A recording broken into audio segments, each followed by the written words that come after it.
पहलगाम में जो भी आतंकी हमला हुआ है, इसी बीच नेहा राठौर अपने देश के खिलाफ ऐसी बयानबाजी कर रही है, अपने सरकार के खिलाफ बयानबाजी कर रही हैं कि सरकार उचित कदम नहीं उठा रही है। क्या कहना है आपका इस बारे में? देखिए, जो मेरे देश की जनता 140 करोड़ सोच रही है ना, और जो दिल में ठाने बैठी है, उनका विषय पूरा होगा। विशेष पूरा करने के लिए थोड़ा समय चाहिए। हम टारगेट बना रहे हैं, कैसे क्या करें। हमारे प्रधानमंत्री जी करेंगे, सबकी तमन्ना पूरी होगी। देखो, ये छोटी मोटी चीज़ तो है नहीं, हर चीज़ की प्लानिंग करनी पड़ती है, मीटिंग करनी पड़ती है, सब तैयारी चल रही है। घबराने की कोई बात नहीं है, सबकी तमन्ना पूरी होगी। मिट्टी में मिला देंगे हम ऐसा आतंकियों को।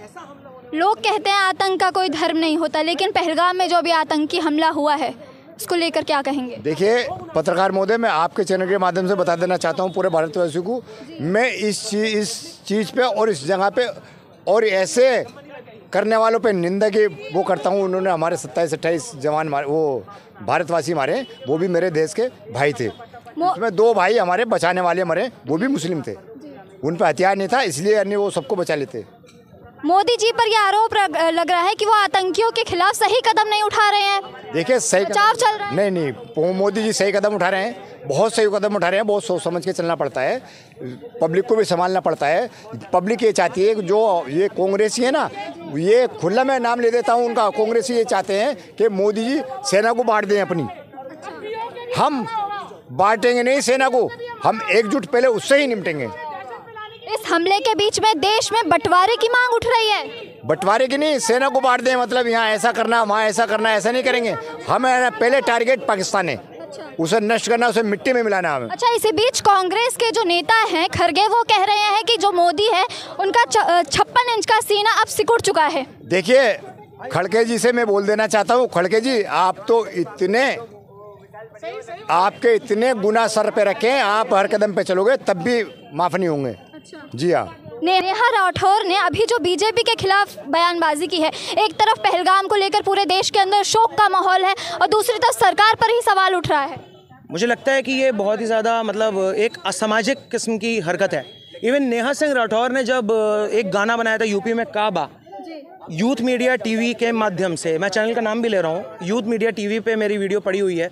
यूपी में काबा, नेहा सिंह राठौर को जो सबसे भयंकर तरीके से उत्तर प्रदेश से किसी ने जवाब दिया था, उसका नाम शिकश रेहानी था।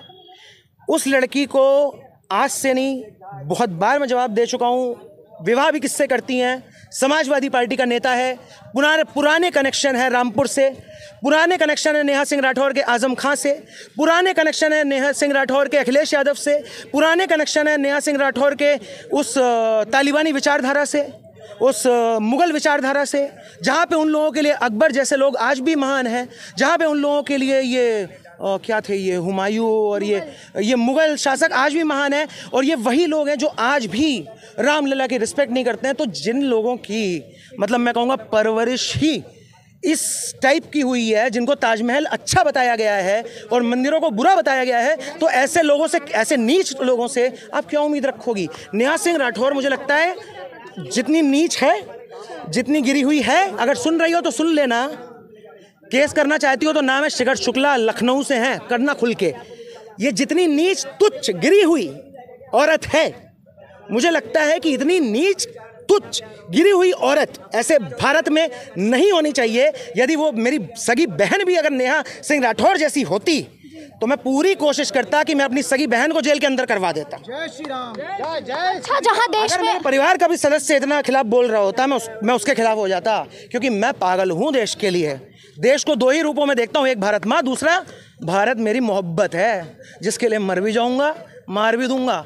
आशिक हूँ, प्यार बहुत करता हूँ, याद रखिएगा। नेहा राठौर ये जो बयानबाजी कर रही है, इससे उनको क्या फायदा होगा? क्यों वो ऐसा कर रही है? पॉलिटिकल फायदा। राजनीति की भाषा में अगर मैं बोलूं, मेरा ये सवाल है, एक तरफ देश में जो अभी इस तरह के हालात चल रहे हैं, उस बीच नेहा राठौर ये जो बयानबाजी कर रही है, इससे उन्हें फायदा क्या होगा? मैं बहुत आसान शब्दों में हमारी भोली भाली प्यारी सी जनता को बताना चाहता हूँ।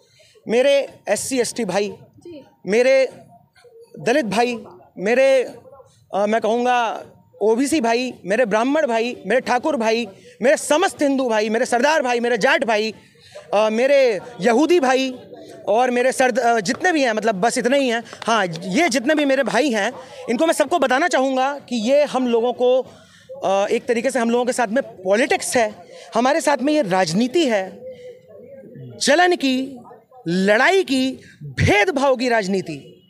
फैक्टर्स PDA, पिछड़ा, दलित और क्या था, आदिवासी जैसे नामों को जबरन जन्म दिया गया। ब्राह्मणों को जबरन, ठाकुरों को जबरन समाजों से तोड़ा गया। जबरन मैं कहूँगा कि मुस्लिम और यादवों को साथ में जोड़ा गया। इसमें नुकसान मेरे यादव भाइयों का भी हुआ और मुस्लिम्स का मुझे पता नहीं, ना मैं उतना मतलब रखना चाहता हूँ। मेरे यादव भाइयों का कुल मिला के बहुत नुकसान हुआ, बहुत ज़्यादा नुकसान हुआ। समाजवादी पार्टी ने हिंदुत्व को तोड़ा है। अखिलेश यादव जी खुद को कृष्ण लला जी का बहुत बड़ा भक्त कहते हैं। बहुत गहरी बात कहने जा रहा हूँ मनी भाई, बहुत गहरी बात कहने जा रहा हूँ। अखिलेश यादव जी, मैं आपसे सवाल करता हूँ, आप काना का खुद को बहुत बड़ा भक्त कहते हो।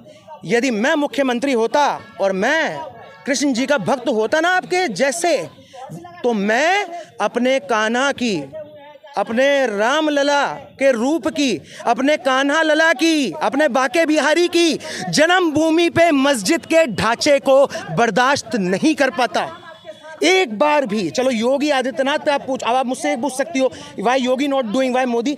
मैं कहूँगा सारी कार्रवाई चालू हो गई है, लेकिन अखिलेश यादव तो वो इंसान है जिन्होंने आवाज़ तक नहीं उठाई, जिन्होंने अपने मुंह से एक शब्द तक नहीं बोला और अपने बिहारी जी के लिए, अपने यदुवंशी समाज के लिए कुछ नहीं किया। अच्छा, पाकिस्तान में जो अभी ये जो हमला हुआ है भारत देश पर, उस पर लोगों ने बोला कि विपक्ष ने बोला कि हम सरकार के साथ खड़े, लेकिन वो सरकार पर ही बयानबाजी किए जा रहे हैं, सरकार के खिलाफ चीज़ें बोलते चले जा रहे हैं। अभी